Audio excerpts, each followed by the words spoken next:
അന്ന് ഞങ്ങൾ വന്നപ്പോ സയാമി ഷർട്ടുകൾ എന്തിനാ ഞങ്ങളെ ഭരിക്കാൻ വന്നത്? ചീപ്പായതുകൊണ്ട്. അപ്പൊ ഇപ്പൊ വന്നതോ? വെറും ചീപ്പായതുകൊണ്ട്. മന്ത്രിമാർക്കല്ലേ കുട്ടികളൊക്കെ ചീപ്പാൻ പറ്റൂ. വിട്ടുകളാ. ആ നോക്കാം. പക്ഷെ ഞങ്ങൾക്ക് ചില വ്യവസ്ഥകളൊക്കെ ഉണ്ട്. എന്ത് വ്യവസ്ഥക്കും തയ്യാറാണേ. ഞങ്ങളുടെ മന്ത്രിക്ക് ഉദ്ഘാടനം ചെയ്യാനുള്ള അവസരം ഉണ്ടാക്കി കൊടുത്താൽ മാത്രം മതി. മന്ത്രി വന്നോട്ടെ, പക്ഷേ സ്വാഗതം പറയുന്നത് വത്സല ടീച്ചർ ആയിരിക്കും. സ്വാഗതമോ കൊലപാതകമോ എന്തുപണിയായിരിക്കും? നിങ്ങൾ എന്തൊക്കെയായി പറയുന്നത്? ആരോട് ചോദിച്ചോണ്ടാ നിങ്ങൾ തീരുമാനം എടുത്തത്? വത്സല ടീച്ചർ തന്നെ സ്വാഗതം പറയണമെന്നുള്ളത് ഞങ്ങളുടെ തീരുമാനമല്ല, യൂണിയന്റെ തീരുമാന. ഭാര്യ എങ്ങനെയാ ഭർത്താവിന് സ്വാഗതം പറയാ? ഭാര്യ ഭർത്താവിന് സ്വാഗതം അല്ലേ പറയണ്ടേ മാഡം?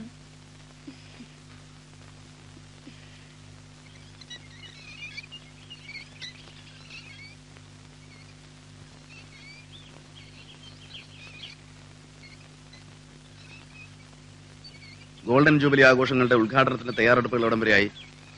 എല്ലാം ഓക്കെയാണ് സാർ. സുരക്ഷാ നടപടികൾ? ഇത് പെമ്പിള്ളേര് മാത്രം പഠിക്കുന്ന ഒരു കോളേജാ. അതാണ് കൂടുതൽ സൂക്ഷിക്കേണ്ടത്. പതിവിലേറെ പോലീസ് ബന്ദോബസ്ത് വേണം. സാർ, മന്ത്രി അവരെങ്ങനെ സ്വീകരിക്കുന്നു എന്ന് വല്ല വിവരമുണ്ടോ? അങ്ങനെ പ്രത്യേകിച്ച് ഇൻഫർമേഷൻ തന്നിട്ടില്ല. മാലയും പോക്കൊക്കെ എന്തായാലും കാണും. പോരാ, പെൺകുട്ടികളുടെ താലപ്പൊലി വേണം. ഒന്നിനും ഒരു കുറവുണ്ടാവരുത്. അതിനുള്ള സംവിധാനം കോളേജിലില്ലെങ്കിൽ? അയ്യോ, താലപ്പൊലി എടുക്കുന്ന പെമ്പിള്ളേരെ വാടകയ്ക്ക് കിട്ടും. അത് നമുക്ക് സംഘടിപ്പിക്കാവുന്നേ ഉള്ളൂ. Take special care. എന്തും സംഭവിക്കാം. താലപ്പൊലിയോ വെഞ്ചാമരമോ എന്താ കൊടുക്കേണ്ടതെന്ന് നമ്മളല്ലേ തീരുമാനിക്കുന്നത്? സ്വീകരണം അറിഞ്ഞു കൊടുക്കേണ്ടതാണ്, ചോദിച്ചു വാങ്ങേണ്ടതല്ല. അതൊക്കെ പണ്ടായിരുന്നു മാഡം. ഇപ്പൊ ആൾക്കാർ നേരിട്ട് ചോദിച്ചു വാങ്ങിക്കാം, അല്ലെങ്കിൽ കിട്ടില്ലെന്നറിയാം. അല്ല, താലപ്പൊലിക്ക് നമുക്ക് ബുദ്ധിമുട്ടൊന്നുമില്ല, അതിനുള്ള കുട്ടികളൊക്കെ ഉണ്ട്. ഈ മന്ത്രിയുടെ വരവിലും ഉദ്ഘാടനത്തിലും ഒക്കെ എന്തൊക്കെയോ പന്തികരുണ്ടെന്നാ എനിക്ക് തോന്നുന്നത്. ഗോൾഡൻ ജൂബിലി ഫംഗ്ഷന്റെ പ്രോഗ്രാം കിട്ടിയിട്ടുണ്ട്. ഞങ്ങളോട് ദേഷ്യം തോന്നരുത്. ദേഷ്യപ്പെടുക എന്നത് എന്റെ തൊഴിലല്ല. പ്രോഗ്രാം വായിക്കും. സ്വാഗത പ്രസംഗം ശ്രീമതി വത്സല സുകുമാരൻ ടീച്ചറാണ്.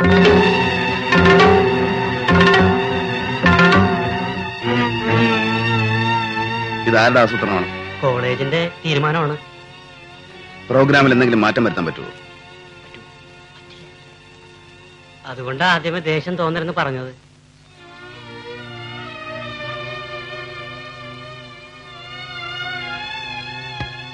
ഒരു കാര്യം ചെയ്തേ പറ്റൂ. സ്വാഗത പ്രസംഗം 3 മിനിറ്റിൽ കൂടാൻ പാടില്ല. വേണ്ടത് ചെയ്യുക. ഇത് മിനിസ്റ്ററുടെ ഓർഡറാണ്. മിനിസ്റ്ററുടെ ഓർഡർ? മിനിസ്റ്റർ ഒന്നും അറിയുന്നില്ല. ഇവിടെ സംസാരിക്കാനുള്ള സ്വാതന്ത്ര്യം എല്ലാവർക്കും ഉണ്ട്. 3 മിനിറ്റിൽ 3000 കുത്തുവാക്കുകൾ പറയാൻ എനിക്കും കഴിയും. പക്ഷേ എനിക്കുണ്ടൊരു ഡിമാൻഡ്. മിനിസ്റ്റർക്ക് ബൊക്കെ കൊടുക്കുന്നത് എന്റെ മകനായിരിക്കണം. അതൊക്കെ ഞാൻ ഏറ്റു. മന്ത്രി അറിയാതെ ഒരു കാര്യം കൂടി ഞാൻ ഏർപ്പാടാക്കുന്നുണ്ട്. 21 ആചാര വെടി.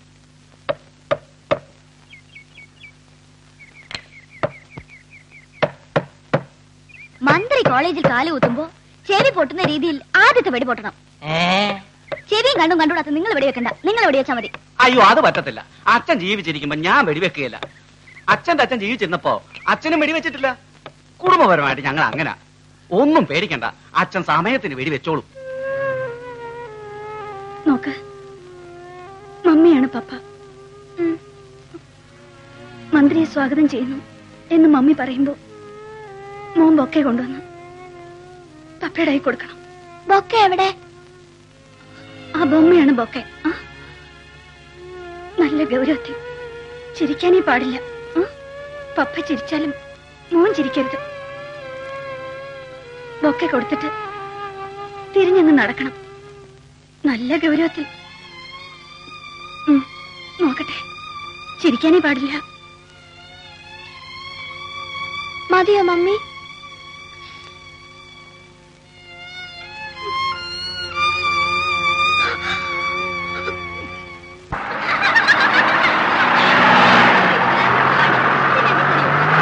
എന്തിനാ ഈ പോലീസ് വണ്ടിയൊക്കെ ഇങ്ങോട്ട് കയറി വരുന്നത്? ഇവിടെ ആരും വിളിച്ചു പറഞ്ഞോ? മിനിസ്റ്റർ ഓർഡറാ. ബാഡ്ജസ് കൊണ്ടുവയ്ക്കും. ഈ കാക്കിക്കൂട്ടത്തിന് ഒരു ചെക്കനെ കിട്ടിയിരുന്ന അപ്പച്ചന്റെ പാടാൻ. ഒരു മിനിസ്റ്റർ വരുന്നതിന് കുട്ടി എന്തിനാ ഇത്രയധികം പോലീസ്? ഇതൊക്കെ കണ്ടിട്ട് എനിക്കൊരു യുദ്ധം തുടങ്ങാൻ പോകുന്ന പോലെയാ തോന്നുന്നത്. കുട്ടി ഒരു ഗ്ലാസ് വെള്ളം തരൂ.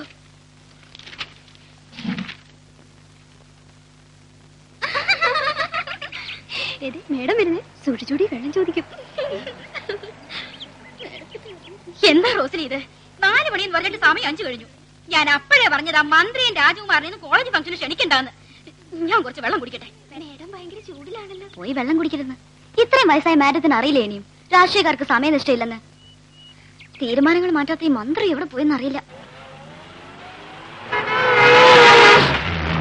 അച്ഛാ മന്ത്രി വരുന്നു.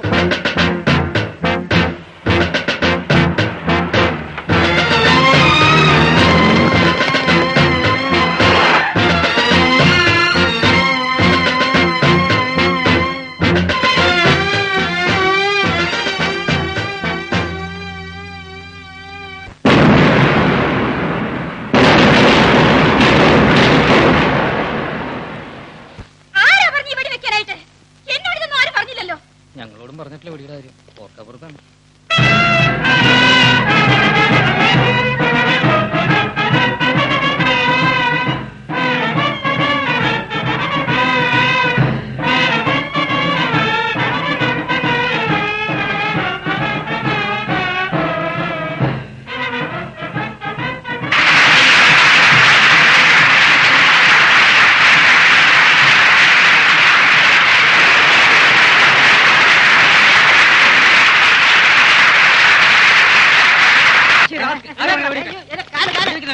എവിടെ കൊണ്ടുപോയല്ലേ? അയ്യോ എന്റെ നട ഒടിഞ്ഞേ. അയ്യോ അച്ഛാ അച്ഛാ സാറ് പറഞ്ഞു എന്റെ അച്ഛനൊന്നും ചെയ്യല്ലേ. സ്വാഗതം സ്വാഗതം സ്വാഗതം സ്വാഗതം സ്വാഗതം സ്വാഗതം സ്വാഗതം സ്വാഗതം സ്വാഗതം സ്വാഗതം സ്വാഗതം സ്വാഗതം. May God bless you. വളരെ വൈകിയതുകൊണ്ട് ചടങ്ങുകൾ ദീർഘിപ്പിക്കുന്നില്ല. ഈ കോളേജിന്റെ ഗോൾഡൻ ജൂബിലി ചടങ്ങുകളിൽ പങ്കെടുക്കാൻ എത്തിയിരിക്കുന്ന ബഹുമാനപ്പെട്ട മന്ത്രിക്ക് സ്വാഗതം പറയുന്നതിന് വേണ്ടി സ്റ്റാഫ് റെപ്രസെന്റേറ്റീവ് ശ്രീമതി വത്സല സുകുമാരനെ ക്ഷണിച്ചുകൊള്ളുന്നു.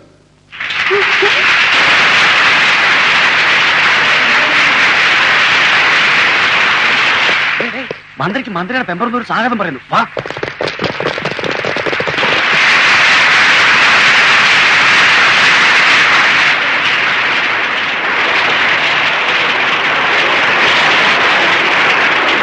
അതെന്നെ എന്റെ വാവ ഒരു പ്രതിസന്ധിയിലാക്കിയതാണല്ലോ. എന്ത് പ്രതിസന്ധി? അതായത് ബാങ്കിൽ പോയി ഞാൻ പണയം വെക്കാന്ന് വെച്ചാൽ ഭാവിയിൽ ഒരു മന്ത്രിപദം അലങ്കരിക്കേണ്ട എന്റെ പ്രതിച്ഛായ. ഓ, അപ്പൊ മന്ത്രിയുടെ ഭാര്യയ്ക്ക് പ്രതിച്ഛായ പ്രശ്നമൊന്നും അല്ലല്ലോ അല്ലേ? ബഹുമാനപ്പെട്ട മന്ത്രിക്ക് നമസ്കാരം. വിശിഷ്ടാതിഥിയെ സ്വാഗതം ചെയ്യുന്ന പ്രസംഗം 3 മിനിറ്റിൽ കൂടരുതെന്ന ആഗ്രഹം എനിക്കുണ്ട്. പക്ഷേ 3 മിനിറ്റ് കൊണ്ട് എങ്ങനെ പൂർണ്ണമാവുമെന്ന് എനിക്കറിയില്ല. ഒന്ന് മാത്രം ഞാൻ പറഞ്ഞുകൊള്ളട്ടെ. സുഖേട്ടിനെ സംബന്ധിച്ച്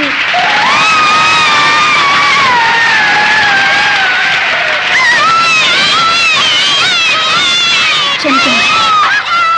ബഹുമാനപ്പെട്ട മന്ത്രിയെ സംബന്ധിച്ച് ഒരു കാര്യം ഉറപ്പാണ്. ഒരു മന്ത്രി എന്ന നിലയിൽ അദ്ദേഹം 100% മന്ത്രിയാണ്. അദ്ദേഹത്തിന്റെ മനസ്സിൽ നാടും നാട്ടുകാരും അല്ലാതെ മറ്റാരുമില്ല, ഉണ്ടാകുകയില്ല. അദ്ദേഹത്തിന് അതിന്റെ ആവശ്യമില്ല. ഇത്രയും ആദർശശുദ്ധിയുള്ള മന്ത്രിയെ നമ്മുടെ ചടങ്ങ് ഉദ്ഘാടനം ചെയ്യാൻ കിട്ടിയതിൽ നമ്മൾ ഭാഗ്യം ചെയ്തവരാണ്. അദ്ദേഹത്തിന് സ്വാഗതം പറയാൻ എനിക്ക് കിട്ടിയ നിമിഷങ്ങൾ കോളേജിൽ നിങ്ങളെന്ന പോലെ തന്നെ ഞാനും ഭാഗ്യവതിയാണ്. അദ്ദേഹത്തെ ഞാൻ നിങ്ങളുടെ പേരിലും എന്റെ പേരിലും സ്വാഗതം ചെയ്യുന്നു. ചിരിക്കരുത്.